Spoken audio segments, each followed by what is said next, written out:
everybody. Welcome to the 10th episode of Crimes and Closings. Double digits. Yay! We're officially tweens. Watch out. Yes. We're going to have next week a bunch of like fidget, things. Yes. Like big bow in my hair and a lot of attitude. Because we attitude. don't have that already. Yeah, we're going to be a little sassy. So, Yes. welcome to the 10th episode of Crimes and Closings. I'm Jenny Olsen-Payton. I'm Dia Kappelman. So, what do you got for me today? All right. I got a pretty big story. Who's covered this? Netflix recently has covered this. HBO is covering this. A bunch of other podcasts. But there's a lot to it. It's really crazy. So I thought it would be really good for us. Is it unsolved? It is. Okay, technically it is solved. Okay. Because I wouldn't do an unsolved one. Yeah, I figured. But it's not resolved. Okay, so hashtag unresolved. Unresolved. It's like Okay. in a whole genre by itself. That needs to be a genre, by the way. It does. I'm gonna start that hashtag movement. Yes, Yes. they're solved, but have they really been resolved? Yeah. The ones that make you kind of feel icky at the end of the day. Yeah, this one's gonna work Oh, Lord. really well for that. Are you ready? I am so ready. All right. This is gonna be the story of Betty Gore, Okay. and it takes place in a quaint little town. It's always a quaint little town. It is, and this one, it's a very sweet little town. Nothing bad ever happens there. They actually do lock their doors. Because that was my next question. Do they lock their doors? They do, and it comes into play later. They do lock their doors, but everything else is very idyllic. Okay, of course. It takes place in 1980. Great time. It was. Yeah. I mean, but what?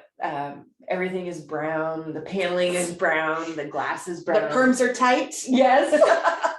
The glasses are big. And your kitchen is done in avocado. Yes. Hey, do not make fun of my fridge. I still have an avocado fridge. Well, now it's back in style. It is. And I tell you what, this thing has been, it's my grandparents got it when they first Good. moved in 1978. So it is still going strong. I still go in homes where they have Yeah. original, all the kitchen appliances. Yep. I love it. Yep. You know those things work. Well, so it's shorter than I am, as you can imagine. Yeah. So it's like we have this one spot where it goes that we have to do some major demo to get Mhm. anything taller there. So we're like, you're just gonna eventually give up the ghost. And I'll like pet it every once in a while. And I'm like, when you go, we will have a send off. I'll give you a burial. Oh, But please keep going. yes. It will. It'll outlast you. Yeah. Those Oh, things right, are well, made. yeah. All right. So Wiley, Texas, 1980. Betty's husband, Alan, was very involved in. Are you getting the name there? His name is Alan. His name is Al Gore. His last name is Gore. That is an inconvenient truth. This isn't the Al Gore that invented the internet. This is a different Al Thank Gore. God. Thank Yes. God. This one goes by Alan. So Alan. that's how we'll Alan. differentiate. Okay. Just make sure there's no confusion. Alan was very involved in his church. He was a successful businessman. He traveled He was frequently. a real quiet neighbor. He was very quiet. He was maybe a little bit odd, but he was, just. I'm taking it personal. That's how people describe me. Though quiet is not usually. No. She's a little loud and a little odd. I get the quiet. You're the talkative one. I'm the quiet. What's wrong with her one? Betty was a teacher. She was a mom. She was a housewife. They had two daughters. One was born in 1974. Okay. And one born in 1979. Okay. Obviously, they looked very perfect from the outside. On June 13th. Until they were no longer perfect on the outside. Like that meme. This is exactly that meme. This is what they write that meme about. It might have started with this case. Oh my gosh. So on June 13th, which happened to also be Friday the 13th, Alan left early in the morning to go on a business trip to Minnesota. And it was something that happened frequently. Betty didn't like his traveling. It made her uncomfortable. So he would call her throughout his business trip to make her feel a little bit better. And that takes dedication because that was like In 1980. yeah, pre-cell Yes. phone. So it's like, dang, I need to call my wife. Where's the nearest? Yes. Yeah. You had to find a payphone. You had to, then it was probably 10 cents. Yeah. To that. So he tried calling her once he got to the airport. She didn't answer. Odd, but okay. He called her when he got to St. Paul. She didn't answer. Again, odd, but okay. He called her throughout the rest of the evening, and he kind of went to 100 on it because he knew this really wasn't like her to not answer for this long. The kids Everything's bigger in Texas. Yeah, it You is. go big or you go home. And he went big. Okay. He didn't just call one neighbor to go check. He had called, they looked, they said everything looks okay from the outside from glancing at it. He got other neighbors involved. Your hideous couch, your avocado fridge, Yes. those curtains. Everything looks good. And he didn't accept that. He ended up getting several neighbors involved and eventually got 3 of the neighbors to go over and check. Okay. They tried the back door was locked. 2 of them were going to figure out how to open the big picture window in the dining room. And the 3rd one tried the front door and the front door was open, which immediately was, we have a problem. Yeah. They went in, the oldest daughter wasn't there. Okay. But the 11-month-old was there. Okay. And she was in her crib, covered in her own mess and hoarse from crying. Okay, so she's alive at least. She's alive. Okay. But she had obviously been there a while and they knew something was horribly wrong. So one of the men grabbed her, ran home with her, called the police. The other 2 were searching to find whatever else they could find. Could you imagine being that poor guy's wife? He just like comes running in with his poor child. Yeah. Oh. And they probably started off, Al keeps calling me. He just wants me to go check. I'm just going to run over. And then he comes back with a baby Freaking saying, out. call the police, call the police. He hasn't even seen the worst of it yet. Oh. The 2 others made it to the utility room, opened the door, and they found Betty covered in blood. An inch of blood had pooled underneath her in this small room. And her face was so mangled that she was almost unrecognizable. And then Alan happened to try calling again the house, and one of the men answered and said, it's bad, she's gone. Oh my gosh. And her face was so disfigured, he said she shot herself. Mm-hmm. Or she's been shot. And Alan assumed that she had shot herself. Right. Because she's going through postpartum depression. She had postpartum depression terribly with both pregnancies. She was working, she didn't like her job. She had a very unsupportive husband in Alan. So she was really having a tough time, and that was his assumption of what had happened. He got a flight back. The police showed up. They thought it was a gunshot wound as well. It was that bad. It turns out she had been hit with an axe 41 times, and the axe was still there. Yes. And had even been hit, been tried more than that. So somebody swung an axe over 41 times because there were misses in the tile flooring. Gotcha. So they police were a little bit stumped at first because nobody could, why would this happen to her? She was just a housewife. Who would have done this? They, of course, looked at Alan first. He seemed very subdued. He seemed very calm and collected for just finding out that his wife had been brutally killed. But you think he'd show emotion there? You think you would. Yeah. But they could also attribute that to, he thought that maybe she had killed herself. Right. So it might not have been that big of a surprise to him. And they did note that once they told him that she had been killed by an axe, he went white. He almost looked like he passed out. He had more of a reaction to that. Okay. So it could have been attributed to that. But otherwise, as far as motive, he didn't have a motive. Right. The marriage was great. There were no affairs. They had recently gone to a marriage conference and they were planning to leave on a European vacation the very next week. Oh, wow. So everything was in order according to that. They then talked to the family's good friend, Candy Montgomery, because Candy had been over to Betty's house that morning. They were church friends, knew each other from there. The daughters were best friends. Okay.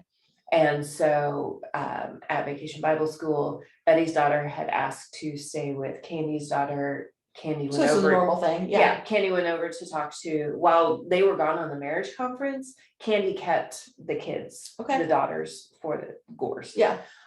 So Candy went over to say, is this okay? Yeah, that's fine, no big deal. Here's her bathing suit for her swim lessons. Bring her back tonight. Thank God. Yes. I can imagine that poor little girl. Yeah. What would have happened had she been there? Yeah. Well, that's a little scary. So she said Candy said that Betty seemed busy, but she was fine. Yeah. Other than that, no big deal. She Yeah. left, everything was good. And so police were stumped on this. The public is going crazy. There's some homicidal axe murder, and The Shining was out in theaters, ironically enough, during this. So that didn't help anything. There was some evidence, but it didn't really mean too much. There was one bloody thumbprint. Okay. There was some hair in the guest shower. There was a broken fingernail that was presumed to be Betty's. Yeah. There were some small bloody footprints as well. Small bloody footprints? Small. Okay. Like a man's size 3 footprints. Okay. Which is very small. Yes. And the interesting thing is that you would assume with the footprints, you would assume it was a child or a woman, but with the gruesomeness of the act, you would think a man. Exactly. Okay. Because it also looks like a crime of passion using an axe to that extent would say crime of passion, so that would lead to a man, but the baby was fine in the crib. Yeah, which would be more of a woman thing too. Exactly. Interesting. And nothing was stolen, and she didn't seem to be sexually assaulted. Right. So a lot of conflicting evidence here. The next day it took a little bit of a turn when Alan called the police chief and said, I've wrestled with this all night. I have to admit something to you. I actually have had an affair. Wear a size 3 men's shoe. I don't know if you noticed my tiny little feet, but he tiptoed around. But he said, I have had an affair, which doing this job and listening to podcasts makes me feel like that happens all the time. Like at this point, why don't police just assume, be like, if we're bringing you in, you have had an affair. Have you had an affair? Are you sure? Now, am I going to get a phone call tomorrow that says you've been wrestling with it? Exactly. Have you ever even lusted after another person? Exactly right. And so Alan said, yeah, sure enough, I did have an affair. I don't know if that has anything to do with it, but I wanted to let you know. And my affair was with Candy Montgomery. Oh my God. The last person that saw Betty alive. And we all know what that means about the last person who saw. Yes. And that's exactly what police did. They said, okay, we've got small footprints. She's the last person. Now we have a motive. I'm just like picturing the detective showing up like Cinderella style. Will you please slip your foot in this? Well, exactly, because they had the prints. Yeah. But not the prince, not the prince. The footprints. The prince. They brought him down from the castle, sir. If we could just. I'm thinking Prince, like the singer. He's just like investigating. Wait, isn't he the artist formerly known as Prince? Or is that's he true. Prince again? He's the artist formerly known as Footprints. Okay, this is taking a whole Okay, focus. So police now looking at Candy saying, oh, we kind of have everything in order for you. Come talk to us again. And Candy said, you know what? I will, and I'm going to bring my lawyer. Oh, which, I mean, you should talk to the police with a lawyer, but in this instance, isn't a good look. The lawyer that she brings happens to be a personal injury lawyer from the church congregation that she goes to. Oh. So he was obviously well equipped to handle this. Oh my gosh. She did talk to the police. She initially denied the affair, but she eventually admitted to it, saying, okay, yes. She had openly claimed to marry her husband for money and was also open about the fact that there were no fireworks. And she wanted to feel fireworks. She wanted to have transcendency. I have a feeling they like looked at her bookshelf and it was all Harlequin romance. It probably was. Yeah. She seemed very needy and did not care who knew about it and did not care about her husband's feelings and all of this, which is really sad because her husband. That's unfortunate. Yeah. So looking for fireworks, she was open about trying to find someone to have an affair with. She met Alan. They bumped into each other at a church volleyball game. And for her, that was enough to say. And sparks flew. In her words, he smelled nice. At a volleyball game. So maybe he used Old Spice. Bump. Set. takes a creepy turn. It works for her, and she very candidly approached him and said, I want to have an affair. Are you game? And it took several months of them planning on having an affair. That's just creepy.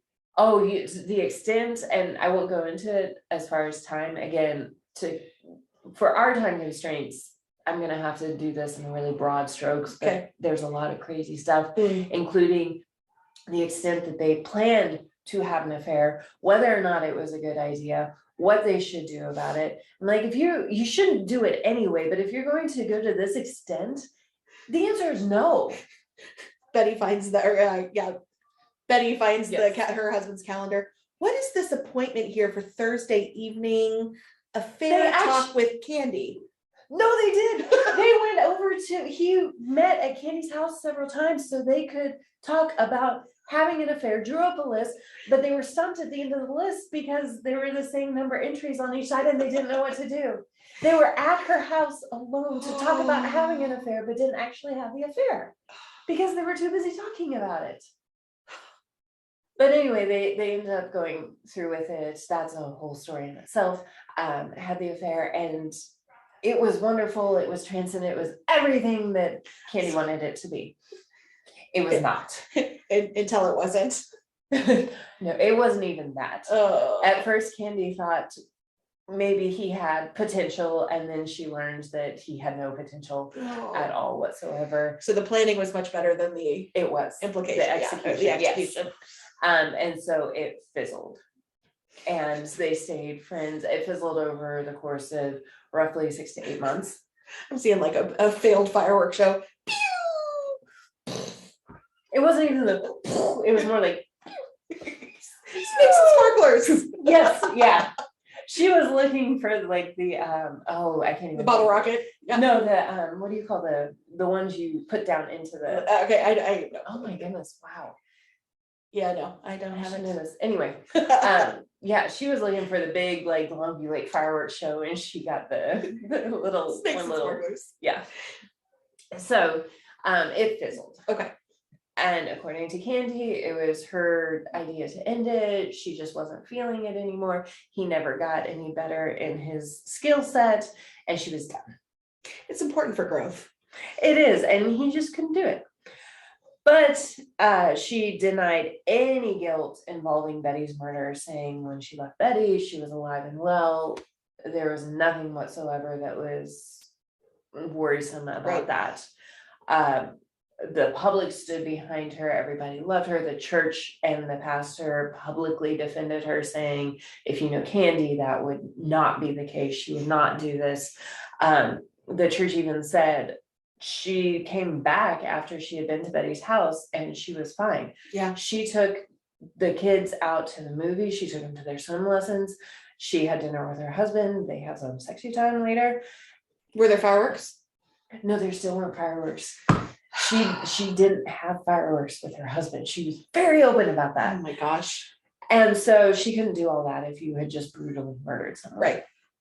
But the prosecution said, even though most of this is circumstantial, we are still going to take this to court. Okay.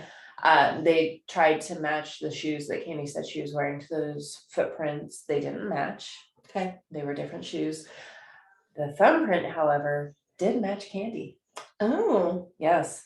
So they at least had that, but everything else was still very, there was some other evidence, again, we won't go into that, but it was all just, it could have been her, but yeah. So at court, Candy showed up with her personal injury lawyer, and she entered a plea of not guilty? Self-defense. Oh, Jesus. I can see her come in with with a neck brace. Yeah. It was self-defense. I mean, the personal injury lawyer is going with what he knows. No, after all of this, after all those months of saying it wasn't me, she enters and shocks everybody by saying it was actually self-defense, and we'll go over what Candy said happened. Oh, Lord. She went to Betty's house to grab the bathing suit, but Betty confronted her about having an affair. And Candy said, look, Betty, it was over. There were no fireworks. Yeah. It doesn't matter. No fireworks, doesn't matter. No, it was over several months ago. There's nothing left. I don't want him. You can have him. And Betty was so obnoxious. She just wouldn't let it go. Oh, and she was being jealous. Oh, can you believe that? The audacity of her having a problem with you having an affair. And that's even if this happened. We don't know right exactly what went down. This is just a Candy. But Betty was so upset about it that she then went to attack Candy with the axe. Okay. And Candy tried to get away, but she just couldn't. She was trapped. And so Betty was trying to swing it at her. They started grappling over this 3-foot axe. And in the middle of this, Betty looked at Candy, took her hand off the axe, and said, "Shh," shushed her. "Don't wake the baby." What the heck? In the middle of fighting for an axe, this is what Betty did. And that triggered childhood trauma in Candy. Also a completely another rabbit hole that we could go down that's fascinating, but triggered childhood trauma. She had a dissociative experience and lost control. Now in court, it was amazing and shocking the details she was able to come up with about what happened after this dissociative experience. I just saw red, but here's the deal. In detail. Okay. But they're attributing that to she had some experiences with a hypnotist who was able to bring out what really happened. And she had a therapist, psychoanalyst? Psychiatrist testified for her about the childhood trauma, how it made her snap, all of that. So that explains the overkill, because she didn't know how to handle her anger. Again, we always go bigger in Texas. Yes, they did. And she didn't know how to handle her anger, which to me, not being able to handle your anger and 41 hits with an axe. And she's 5'2". That's a lot of rage. Tiny feet. Yes. They are it's a size 5 foot in women's. That's how tiny these feet were. That's what my mom wears, size like 5. Well, your mom is also very tiny. She's very. What? Has she been in Texas lately? No, Candy admitted it. Okay, Candy did it. Good. Yeah, Candy admitted. I was a little worried about mom. I could see your mom. Your mom. She's scrappy. She is. I would not cross her. So then she came back to her right mind, obviously after the attack. Of course. Very quickly after the attack, because she was in a very tight time frame. Going in for blow 42, and she woke up and realized what she was doing. It was after. Okay. It was after all the blows, but before she had to get back to church. Of course. Okay. She tried to clean up the crime scene, but that was taking too long. She was not a bounty user. They did not. They used the off-brand. Oh, that was damn I know. They didn't pay attention to the advertisement. She took a shower in Betty's home to remove the blood and brain matter from her body. And so that was the hair in the guest bathroom. She rushed home to change her clothes or clean her clothes into a similar outfit or the same outfit, depending on the source, so that people wouldn't notice that something was wrong.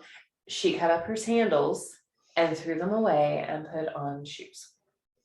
Then she returned to church to finish the Bible school activities and then spent the day with Betty's daughter. Oh my gosh. She just had murdered her mother and spent the day with her. And that's what happened. That was it. And of course, you have a lot of questions about was she really trapped? What really happened? If she had the axe, why didn't she go away? She had control of the situation. Why didn't she stop at one? All of that. But the defense was able to, according to the Texas statutes at that time, it was self-defense because she was welcome in that home. She didn't initiate the contact. She was trapped and couldn't get away. Everything fit until you get to the overkill part of it. But their reasoning for that was back to the childhood trauma. So basically this personal injury lawyer got very lucky. They could explain everything away according to the law about how this could happen. So do we know where Amber Heard's lawyer was during this trial? Exactly. So the jury only deliberated for 4.5 hours, which, you know, for the prosecution, that's a win. Yeah. So the jury came back with a verdict of Not guilty. not guilty. Son of a monkey. It fit all the requirements for self-defense, and so they found her not guilty. Which is amazing for Texas. I mean, Yeah. you would think that Texas would be a little stricter. But by law, It's it was strict enough. It fit everything, and that does make me feel hashtag icky. yes, resolved but not resolved. Not unsolved, but resolved. Yes. And so then to get to the credits of this, Kenya and her husband stayed together throughout the trial. He stood by her even when she admitted to another affair Oh, for the love of during God. their marriage. And all the horrible things that she said about him on the stand, he stood by her. They did eventually divorce after a few years. Alan did remarry. Of course. He remarried a little bit quicker. Between Betty's death and the trial 4 months later, he already had a new wife. 4 months. 4 months. The home just sold this past March. So from a real estate perspective, Yeah. this home has sold for about $350,000. Okay. And the owners weren't bothered by its history because one of them had grown up in a home previously owned by a serial killer. I wonder what serial killer. I don't know. I would like to talk to that person and Yeah. just say, what experience do you have? I'm sure they have tons of stuff. I would think so. I mean, we've walked into houses before where Yeah. you get, I guess this is the real estate part of this, where you get like funky feelings. Yeah, or- like a funky energy. yeah. And yeah, I've been in a handful of those. Yeah, that's weird. I actually had one, and I sound insane when I say the story. So of course I'm going to tell all our listeners and share it with you. But I had one that it had been a divorce situation. It was a lady ended up having had god awful cancer. I mean, it was just a horrible, a lot of pain in that house. And I remember sitting at the table, my mom was showing some of the acreage to one of the people that were interested in buying it. And it was like a hot breath on the back of my neck. Oh, and it was like, get out. And it was the creepiest. I mean, like, I still can feel it now. The one of the creepiest. I would have those like with the smoke behind me gone. See, I'm one of those like intimidation makes me feel icky kind of girls. So I'm like, squaring up with a ghost. I'm like, come on. What you got?